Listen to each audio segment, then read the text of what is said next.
Hello students, welcome back to the class of AV's Physics. This is the right place where you will fall in love with physics by clearing the concept in an easy way. So today I'm back with a new video. In this particular video, we will explain a new chapter that is nothing but chapter number 4 of your 12th class physics, and the chapter name is nothing but moving charges and magnetism. The same chapter is also named as magnetic effect of electric current in some state board. So this video will be very useful for all those students, those who are going to appear for their 12th class board exam. And also this video is very important for all the students, those who are going to appear some competitive exams like JEE and NEET. So watch this video till the end, then only you can understand the concept clearly. Okay, so today's key points of today's lecture is nothing but introduction about magnetic field. Later we will explain one experiment which was done by a scientist called Oersted. The outcome of that particular experiment is called the Oersted effect, very important one.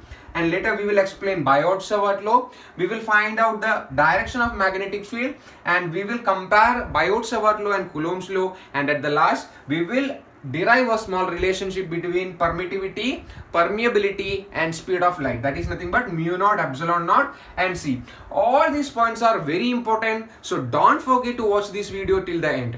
And if you find the videos of this channel is useful for you, please do subscribe the channel and share the videos to all your friends so that they can also study well. So now we will explain each point here one by one. Okay students, and now so far in the class of 12th we were discussed 3 chapters.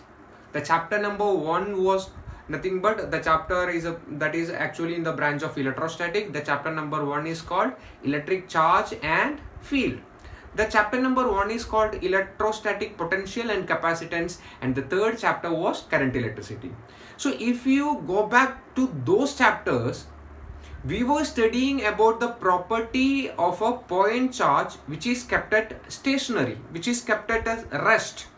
So in the first chapter and second chapter, you may be studied about the properties of a point rest charge, where you may be studied about a point charge can produce electric field around it. Am I right? A point charge which is placed somewhere can produce an electric field around it. And if one more charge is entered to the electric field of this particular charge, there experience a Coulombic force of attraction or repulsion between these two charges. So by the force of attraction or repulsion, the charge which is entering to the field of that first charge may be displaced. So by means of the force between these two charges, a displacement is happened, that is known as work done. So this work will be stored as the potential energy, and you may be called it as electrostatic potential also. And also you were studied about an important topic called capacitance. But in the first 2 chapters, you were studying about the properties of a charge. That charge is absolutely at a rest, that is not in motion. But whereas in the third chapter, you may be studied about some important phenomena, some important topics of the same charge, but the charge is not at rest at that particular time, the charge is in motion. So in this particular chapter, you are going to study an important effect. In this particular chapter, you are going to study an important effect which is produced by the charge which is in motion. So you are going to study something about some important phenomena, some important properties of charge which is moving. So we know that moving charges are normally called, it create an effect is called electric current. So electric current have 2 effects. One effect we will already discuss in the third chapter, that is called heating effect. By the Joule's law we explained that. Now here in this particular chapter, we are going to explain one new effect of current, that is nothing but magnetic effect. So here, before entering to the chapter, we must know certain things. The first thing is nothing but the chapter name itself is nothing but magnetism. So we must know about magnetism and magnetic field of around us, the magnetic field around us. So it is very common to us, the magnets, that they are very common to us. We know that the magnets are nothing but, magnet is a piece of substance which can attract and like a iron, cobalt, nickel, some pieces of like that. Am I right? So what is actually a magnetic field? Here we will explain the concept of magnetic field. Suppose here you can imagine that this is nothing but, this is a permanent magnet, this is a piece of magnetic material. So of course we know that if we have a magnetic material, around it we have certain magnetic field lines which is emerging from north pole of the magnet and merges at the south pole. So we know that there will be some magnetic field line around it, or we can say that there we will have some magnetic field around. We know that there will be have some area, some region, some space will be there around this magnet. What is the importance of this space? Suppose if a magnetic material like an iron, like a cobalt or nickel or any other magnetic material enters to this region, then what will happen? Then this magnet will influence, this magnet will experience a force or magnetic property over this material. Am I right? So we know that when an object and magnetic material enter the region in a space around a permanent magnet, then their experience or their influence a particular magnetic property. This region or this area or this space is called the magnetic field of this particular magnet. What is magnetic field? Magnetic field is nothing but the space around a magnet within which its influence can be experienced. What is that? That space around a magnet within which its influence can be experienced. Very simple. So this is your permanent magnet, this is your magnet. So one magnetic material is entering to this space. Then what happened? Then of course this magnet will experience an influence on this body. This magnet will definitely experience an influence over this body. So this space around this magnet is called its magnetic field.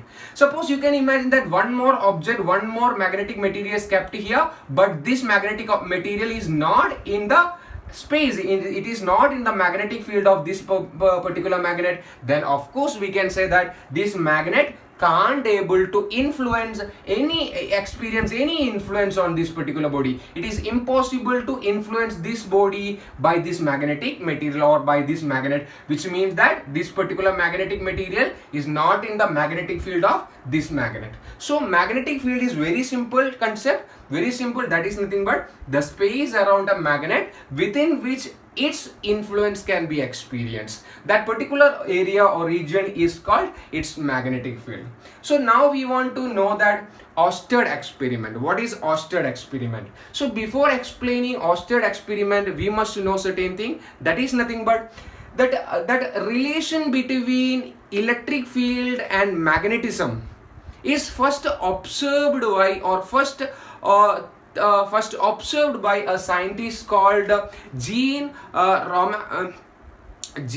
Domenico Romagnosi in 1802.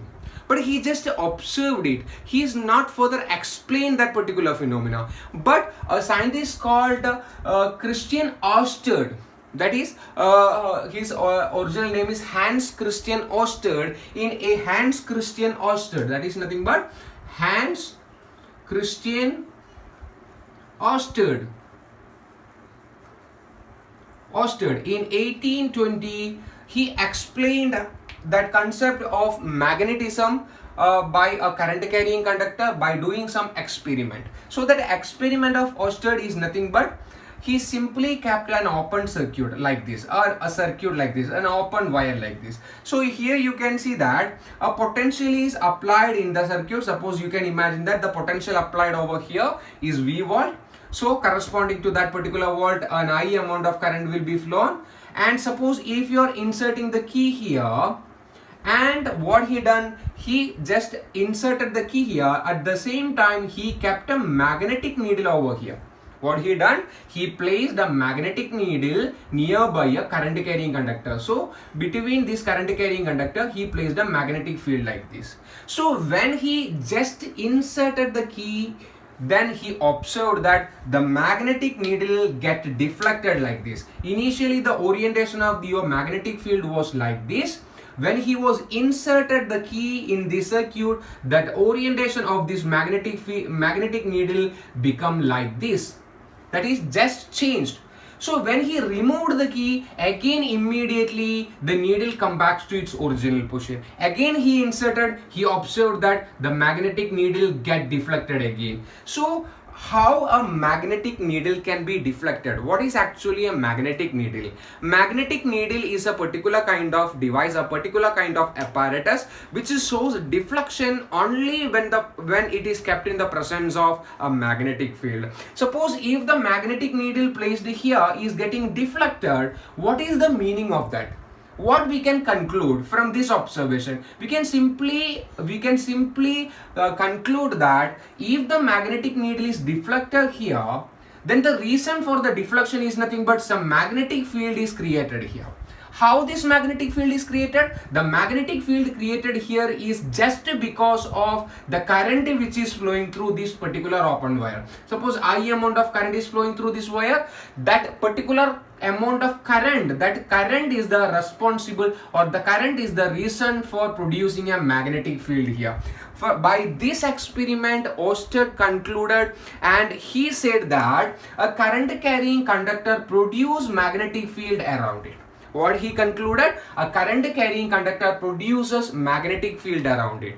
So this is known as Oersted effect. What is Oersted effect? By doing the experiment, by doing that Oersted experiment, he found that the current carrying conductor can produce a magnetic field around it.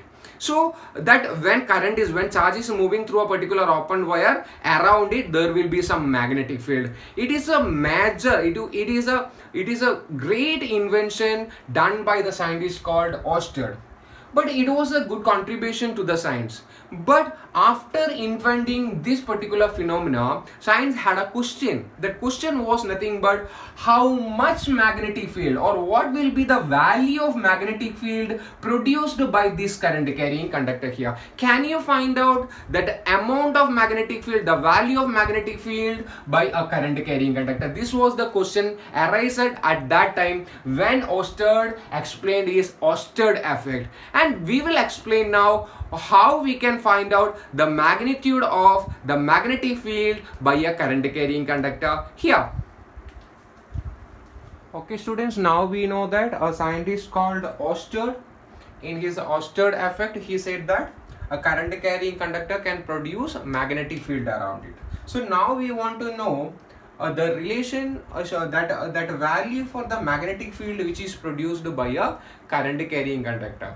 So by doing a series of experiment on different shape of current carrying conductor, in 1820, Jean Biot and Felix Savart, two French scientists, deduced a relationship to find out the magnetic field of a magnetic field produced by a current carrying conductor. So here we are going to explain Biot-Savart law. This is known as Biot-Savart law. Biot-Savart law is actually nothing but it is a relation. It is a simple relation which can be used to find out the magnetic field produced by a current carrying conductor. Suppose here you can see that an XY is nothing but is a current carrying conductor. And XY is nothing but a current carrying conductor. The amount of current flowing through this conductor is nothing but I. So now we want to find out the magnetic field at a particular point. Suppose you can imagine that this point and this point is supposed called P. So what you want to find out? You want to find out the magnetic field produced by this current carrying conductor over this point. So Oersted experiment, as Oersted effects say that the current carrying conductor can produce a magnetic field around it. But actually the magnetic field at a particular point is contributed by small portions of that current carrying conductor. So each small portion of this current carrying conductor contributes some amount of magnetic field at a particular point. So for this purpose we are finding a small element. Suppose imagine that this is your element and this element is called DL. this element is called dl. Suppose imagine that the length of this current carrying conductor is L, then dl is nothing but a small element. Due to this small element, what you want to find out? Due to this small element, you are not going to find out the complete magnetic field produced by this current carrying conductor. You are just going to find out the magnetic field produced by a small element of dl this much length at this particular point.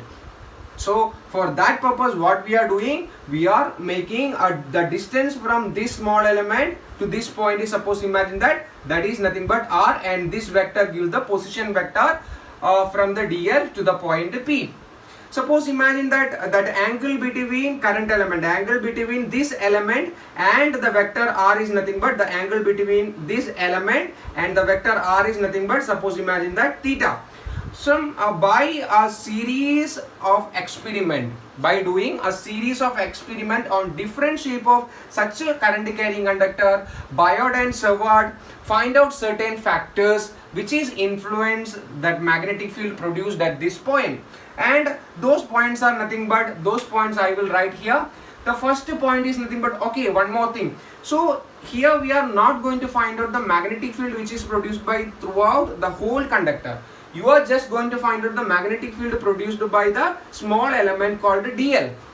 Small element called dl. So if that dl is contributing some amount of magnetic field here, the magnetic field at this point will be a small value of magnetic field, that is called dB. What is dB? dB is a small amount of magnetic field which is produced by a small element dl, a small length element dl. So the magnitude of this dB is actually, so number one, the first factor is nothing but the magnitude of dB is actually proportional to the amount of current which is flowing through the conductor. The first observation of Biot and Savart in their experiment is nothing but the magnetic field observed at the point P due to a small element dl is actually proportional to the amount of current which is flowing through the conductor, that is nothing but I.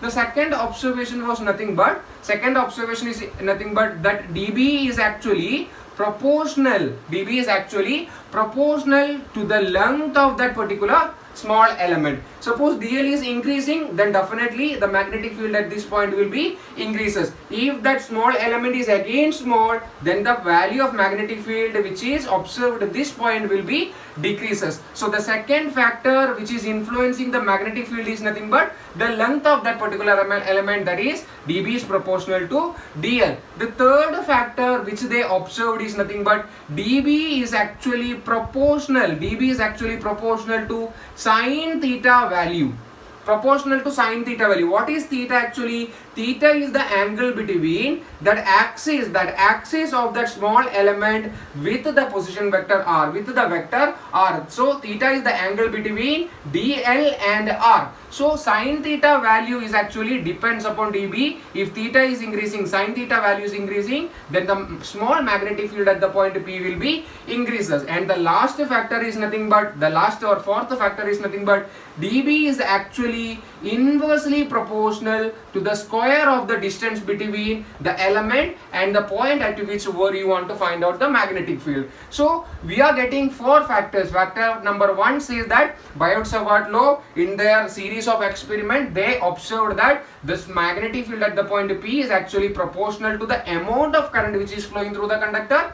dB is proportional to the length of that small element, and dB is proportional to sin theta value. Theta is the nothing but, theta is the angle between dl and this vector r. And also they observed that dB is proportional to 1 by, dB is proportional to 1 by in, that is reciprocal of the distance between that element and the point at which you want to find out the magnetic field. On combining all these factors, we can say that on combining all these factors we will get dB is proportional to I into dl into sin theta divided by r square. So we will get a relation like this. So here we know that we have a proportionality. By changing this proportionality, we have to add a constant, so that the same relation can be also written as dB is equal to a factor, a constant k into IDL sine theta divided by r square. So what is this k actually?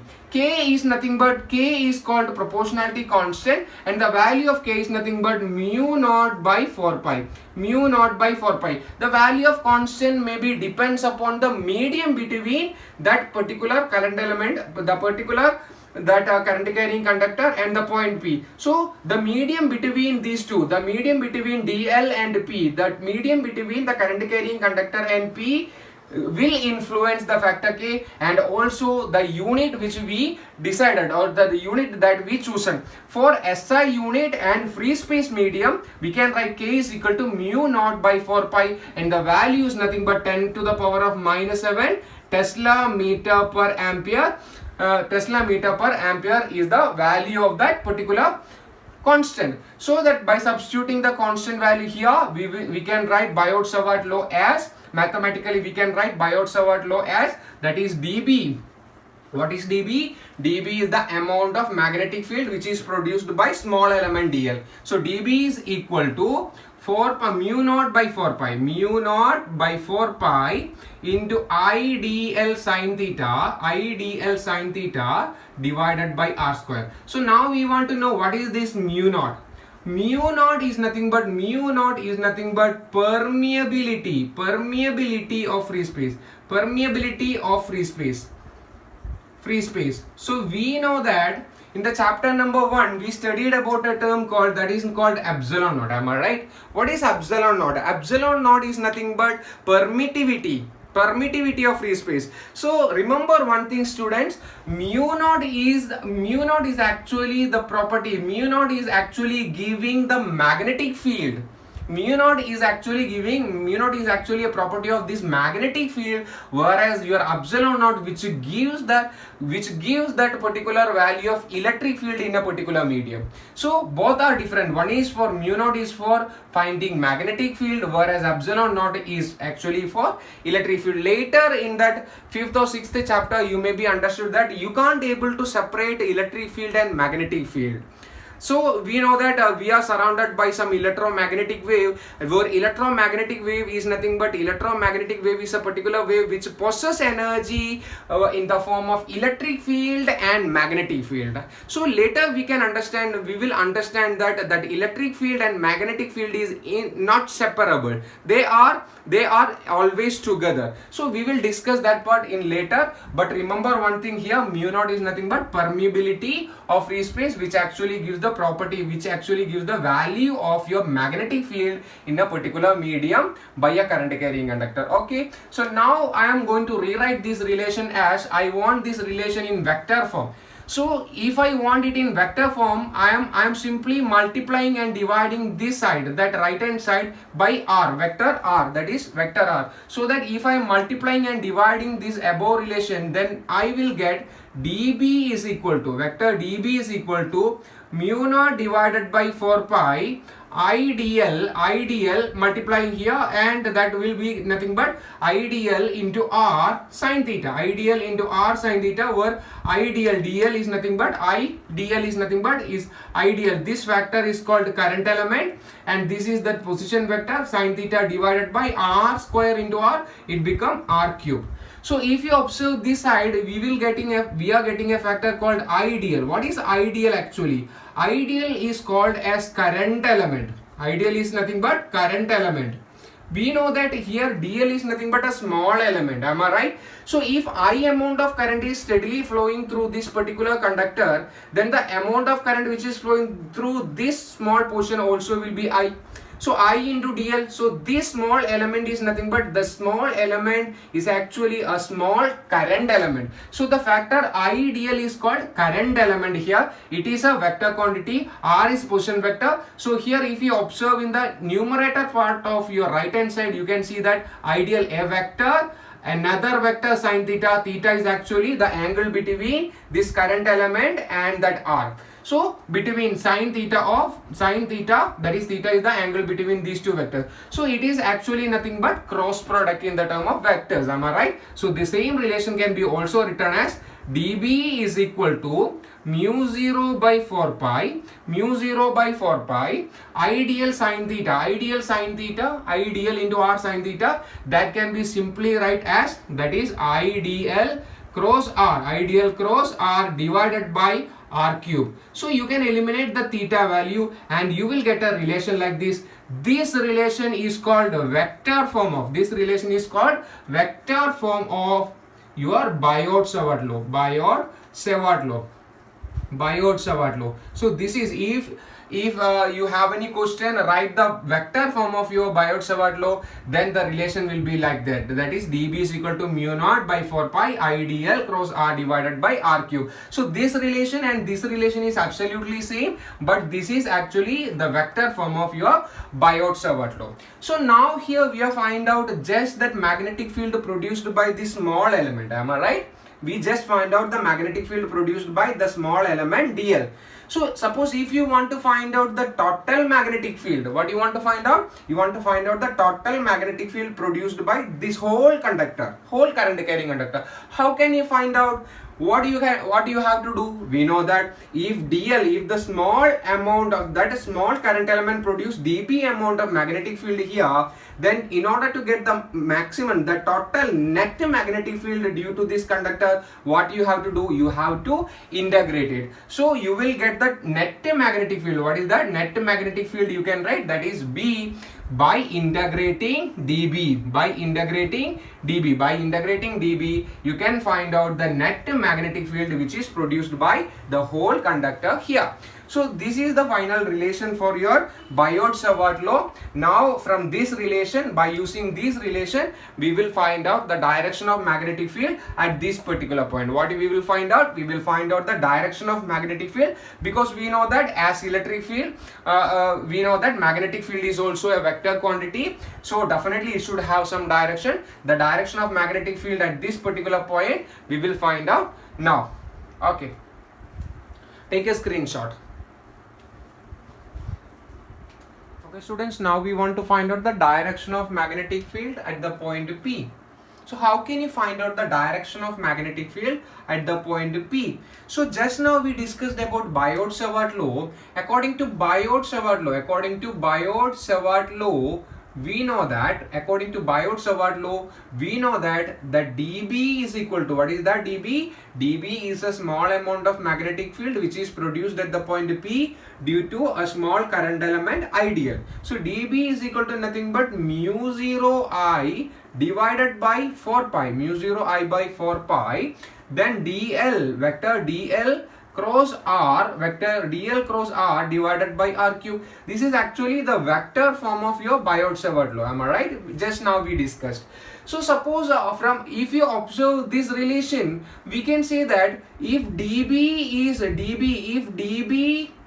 we want to find out the direction of dB, you have to look at this relation, that is dl cross r. What is dl cross r? For to find out the direction of dB, you have to apply screw rule here. So suppose imagine that you are placing a screw over here. What you are doing? You are placing a screw like this at the point P. Now what you have to do? The direction, what you have to do? You have to rotate the screw. You have to rotate the screw in a particular manner from DL to R. What? You have to rotate the screw from DL to R. So you know that DL is here, R is in this direction. So the rotation should be in this direction, like this. Your screw is here and you have to rotate like this. That rotation will be in this direction. So if you rotate the screw in the clockwise direction, that screw will be advances inside. Am I right? The screw will be advances inside. That means the screw will advance perpendicular into the plane of board.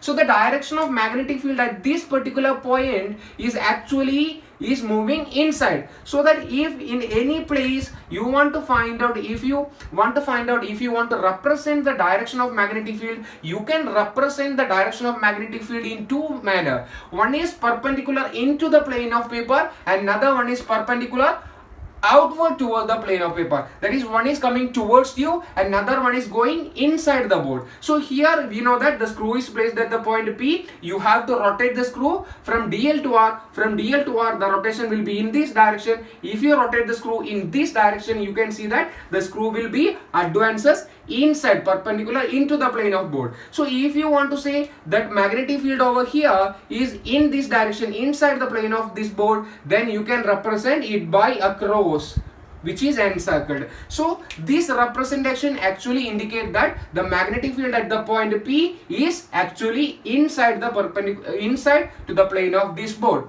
And also if you observe this relation, so we know that dB, from by this relation we can say that dB is actually perpendicular to dl cross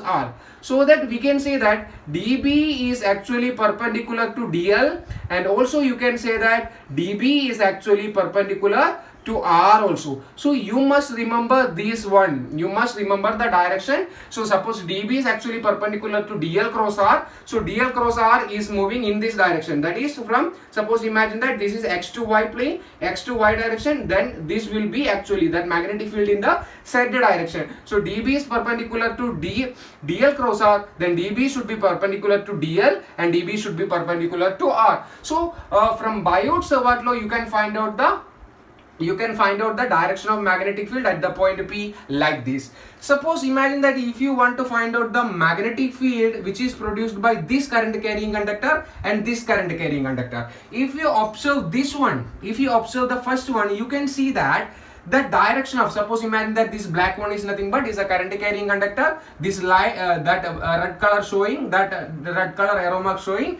the direction of current. So if you observe this one, you can see that the direction of current is in this direction, the direction of current is actually moving like this, in this direction. So at this particular case, the better option is nothing but to find out the magnetic field, you have to apply right hand thumb rule, which is already studied in the 10th class. Am I right? So what you have to do, you have to hold that particular conductor, in your right hand. Then the another important thing is nothing but the direction of current in that particular conductor should be actually points towards the thumb of your right hand. Suppose imagine that this is your conductor, this one is your conductor, the direction of current is in this direction, so that you have to hold your right hand like this, but your thumb should be pointed toward the direction of current. So current is moving in this direction, you have to hold the thumb like this, that thumb indicate the direction of your current, and rest of the forefingers you have to curve, you have to hold the forefinger like this. Suppose if you observe it like that, suppose if you observe this configuration, if you observe my hand like this, and you can see that magnitude, the direction of magnetic field at this particular point above this conductor and below the conductor is different. So that suppose if I want to find out that magnetic field at this point above the conductor, so now observe, if you observe, you can see that conductor is like this, current is moving in this direction, you are holding the conductor like this, your thumb should be in the direction of current, so like this, and you are curving. So if you observe above the conductor, now you can see that the forefinger showing this direction, that means that forefinger showing the direction which is perpendicular outward the direction of board. So you can say that at this particular point above the conductor, you can say that at this particular point the direction of current is actually perpendicular outward the direction, outside. That means outside, the magnetic field at this point is actually outside. And of course we know that magnetic field is nothing but they are closed loops, they form closed loop. Suppose if it is emerging, if it is coming outward direction to the perpendicular plane of this board, then it should be curved and it should return back, suppose like this, thumbs indicate the direction, and if you observe the downward portion of this conductor, you can see that the magnetic field over here is nothing but the magnetic field over here is actually into that means inside the plane of board, perpendicular inside the plane of board. Likewise, and suppose if you imagine this case, you know that your conductor is like this, current is moving in the upward direction, you have to hold the right hand like this, thumb should be indicated the direction of your current, and you have to hold it like that. Suppose if you want to find out the magnetic field at the right hand side of this conductor, you have to hold it and you have to observe your forefinger. Your forefingers are curving, that is closing in this direction, which means that here at this particular point the magnetic field is actually moving inside, and if you observe this side, you can see that magnetic field is nothing but which is coming outward direction towards you. So here you have to represent a dot which is encircled, which means that magnetic field that left side of your current carrying conductor which is moving outside, So likewise, you can simply find out the direction of magnetic field in any case. For a current carrying conductor, you can either apply right hand thumb rule or you can directly apply screw rule also. By using screw rule and Biot-Savart laws, the relation for Biot-Savart law, we find out that the magnetic field at this particular point P is actually moving inside, and otherwise also you can apply thumb rule over here also. Your DL is, the current is in this direction. Suppose imagine that like this, and you are holding like this, and if you observe the point P, you know that the magnetic field is moving inside. Perpendicular plane of the board. So which means that you can represent that magnetic field which is inside by marking a cross which is encircled, which shows that magnetic field is inside. So like this wise you can find out the direction of magnetic field also. Take a screenshot. Okay students, now we want to find out the maximum and the minimum magnetic field which can be observed, which can be find out using this setup. So here just now we explained Biot-Savart law. We also explained the direction of magnetic field. The direction of magnetic field you can find out by using right hand thumb rule and also screw rule, and by using that relations of magnetic vector form of your Biot-Savart law also you can find out the direction of your magnetic field. So right now what I want to know, I want to find out the maximum magnetic field and minimum magnetic field which can be observed by using this setup. So according to Biot-Savart law, we know that dB is equal to mu 0 by 4 pi, mu 0 I by 4 pi. You can write it like that. Then mu 0 I, then dl sine theta divided by r square. This is the simplest form of your Biot-Savart law. You can write that vector form also. So if you observe this one, you know that the theta value is important here. What is theta actually? Theta is the angle between DL and R. Theta is nothing but the angle between DL and R. Suppose imagine that the theta value become 0. So suppose imagine that this is your Biot-Savart law. Suppose imagine that case number 1. In case number 1 we are taking theta is equal to 0. If theta want to become 0, then where will be the point P? Actually lies. Suppose theta equal to 0, then it should come here or here, that is along that particular axis. Then we can say that theta becomes 0. This point come here, then theta becomes 0. This point come here, then also theta becomes 0. When theta is equal to 0, then we know that sine theta is equal to sine 0, that is equal to 0. Sine 0 is equal to 0. If sine theta is equal to 0, then if you substitute the value over here, then dB is equal to 0. So that we can say that minimum value of magnetic field or zero magnetic field will be observed along the axis of that particular current carrying conductor. What I am saying, along the axis of that particular, if you want to find out the magnetic field along the axis of any current carrying conductor at that particular point, the magnetic field will be 0. This is our case number 1. Now case number 2. What is case 2? Case 2, you are considering that theta is equal to 90 degree. In case 2, theta is assumed that theta is equal to 90 degree.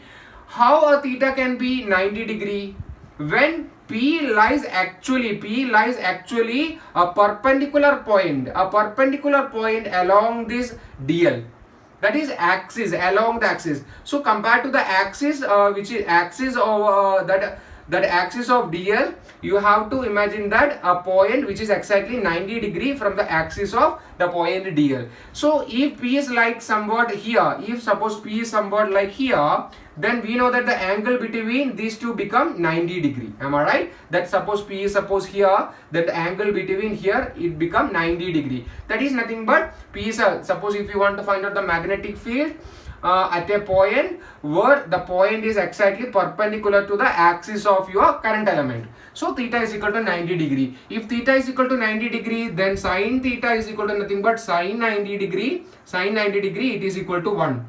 Then if sin theta is equal to 1, the sin value of sin theta equal to 1, then dB is equal to simply you can write mu 0 I divided by 4 pi, then simply you can write dl divided by r square, and it is nothing but it is the maximum value, so that you can write dB is equal to maximum here, so that you can say the maximum value of your magnetic field can be observed at a point. That point is actually perpendicular to the axis of your current element. So perpendicular to the axis of your current element, you can find out the maximum magnetic field. So this is the case of your Biot-Savart law. The minimum value of the magnetic field observed along the axis of that particular conductor, and at a point which is perpendicular to the axis of that particular current element, at that particular point, then magnetic field will be maximum. Suppose imagine that this is your current carrying conductor, the magnetic field, suppose like this, the magnetic field along this axis. Suppose if you want to find out the magnetic field over here,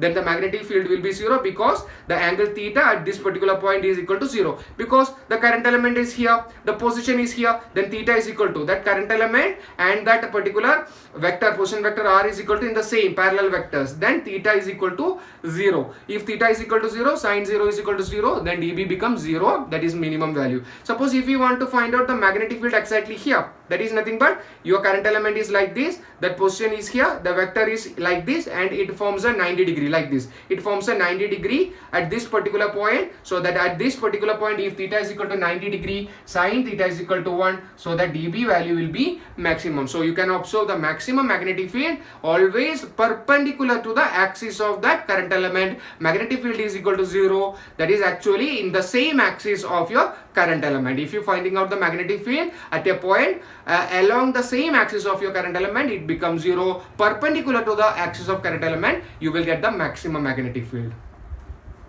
Take a screenshot. Okay students, now we are going to compare Biot-Savart law and Coulomb's law that we have studied in first chapter, that is electrostatics.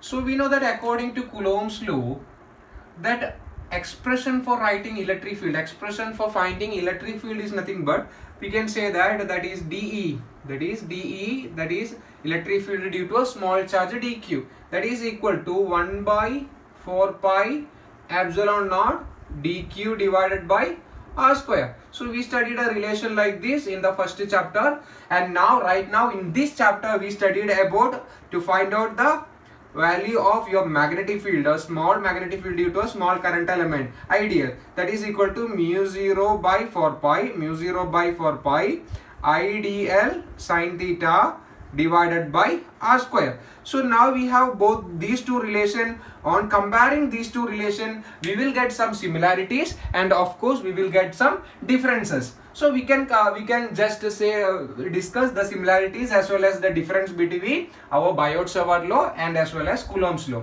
So now look at the similarities. The first one is nothing but both the relation Biot-Savart law and Coulomb's law.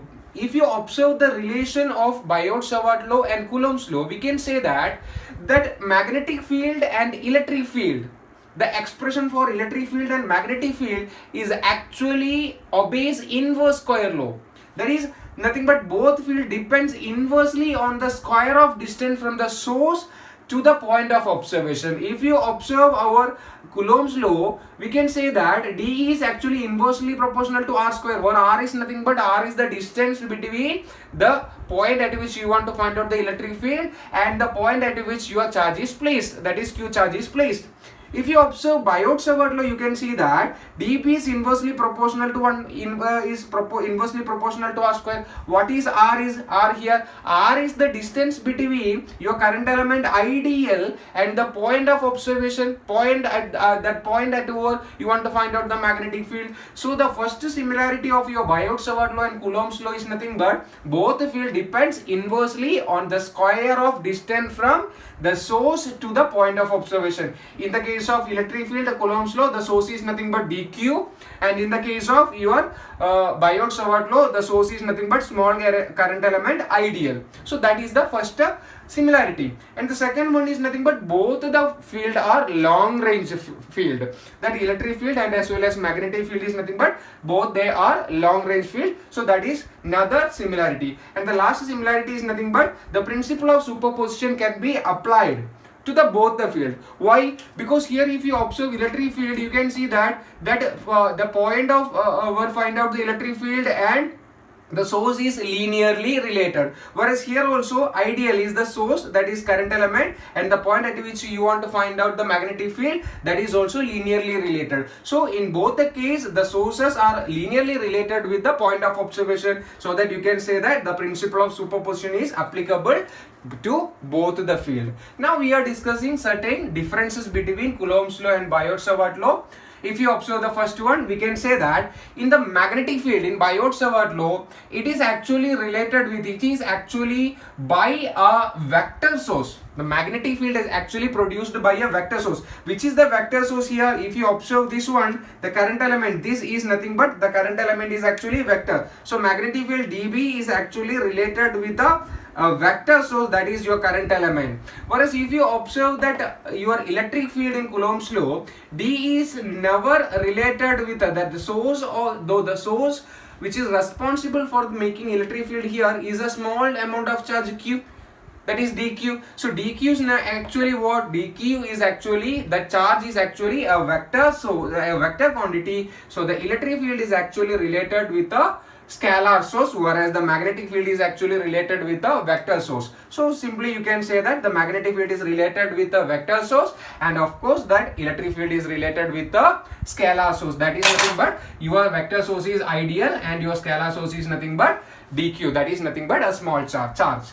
The second difference is nothing but that direction of electric field along the displacement vector joining the source and field point. So in the case of electric field, the direction of electric field is actually along the displacement vector joining between the sources and the field point. It is actually that the direction of electric field is along the direction of that source to the point of observation. Whereas here how it will be, the direction of magnetic field is perpendicular to the plane containing vector r and dl. That means suppose imagine that this is, suppose you can imagine that the direction of dl is here, the direction of dl is here, and the direction of the point where you want to find out the observation is here.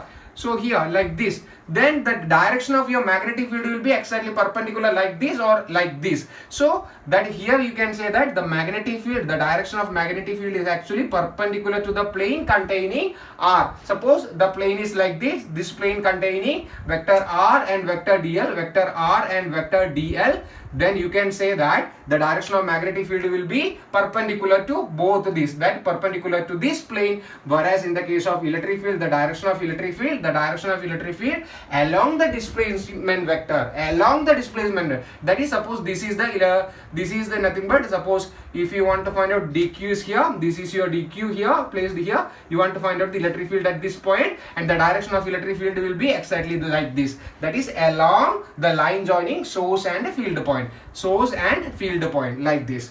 That is another difference. And the third difference is nothing but magnetic field depends upon sin theta value. Suppose if you observe the Biot-Savart law, you can see that the magnetic field actually depends upon sin theta. Theta is the angle between, you know that theta is the angle between your displacement vector, that is r, and of course that current element dl. Am I right? So these theta values depend, whereas if you observe our Coulomb's law, there is no dependence of such angles, no dependence of angle here. So in the case of magnetic field, it actually depends upon certain angles, whereas in the case of electric field, it never depends upon any such angles. Clear? Take a screenshot. Okay students, now we want to find out the relation between mu naught, epsilon naught and C. As we discussed already, mu naught is nothing but permeability of free space. That is actually this property, this term permeability is actually which is related to magnetic field, whereas epsilon naught is permittivity. That is nothing but it is a property, it is a term which is used to find out the electric field between electric field which is produced by a particular charge, and C is of course nothing but speed of light in vacuum. So as I told you already, it is impossible to separate that electric field and magnetic field. You will study that concept later in the chapter of electromagnetic wave, but we will explain, we will give just a hint for that particular thing, which means that electric field and magnetic field is not separable. Okay, so we know that According to Coulomb's law, we know that 1 by 4 pi epsilon naught is a constant, and the value of this constant will be is equal to 9 into 10 raised to 9 Newton meter square Coulomb raised to minus 2. Suppose if you are making epsilon naught as a subject, then we will get 1 by epsilon naught is equal to 4 pi into 9 into 10 raised to 9. Am I right? Or making epsilon naught as a subject, we will get epsilon naught is equal to 1 by 4 pi into 9 into 10 raised to 9. Suppose let it be this equation number 1. Suppose you can say that it is equation number 1. But according to Biot-Savart law, we know that mu 0 by 4 pi is a constant, and the value of this constant is nothing but 10 raised to minus 7 Tesla meter per ampere. Tesla meter per ampere. Suppose if you are making mu naught here as a subject, then we will get mu naught is equal to 4 pi into 10 raised to minus 7. Let it be equation number 2. Let it this value will be 2. Now suppose if you are multiplying these two relation, suppose multiplying these two relation, multiplying equation number 1 and equation number 2, we will get mu naught into epsilon naught. Mu naught into epsilon naught is equal to, the value of mu naught is nothing but 4 pi into 10 raised to minus 7 into the value of epsilon naught is nothing but 1 by 4 pi into 9 into 10 raised to 9. 4 pi and 4 pi can be cancelled here. So suppose if you are doing this as operation, then we will get mu naught into epsilon naught is equal to 1 by 3 into 10 raised to 8 whole square. We will get a relation like this. We will get a value like this. Suppose if you observe this value, what is 3 into 10 raised to 8? 3 into 10 raised to 8. 3 into 10 raised to 8 meter per second is nothing but that is equal to c, that we called as speed of light. Speed of light in vacuum. Am I right? Speed of light. So we can say that we can rewrite this relation as mu naught into epsilon naught is equal to 1 by c square.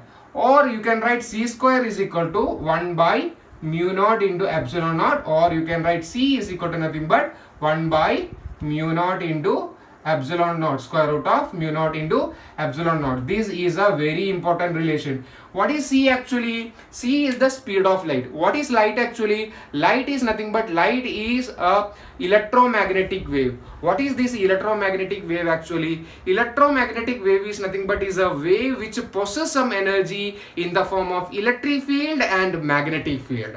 So from this relation we will get an evidence that electric field and magnetic field is always together.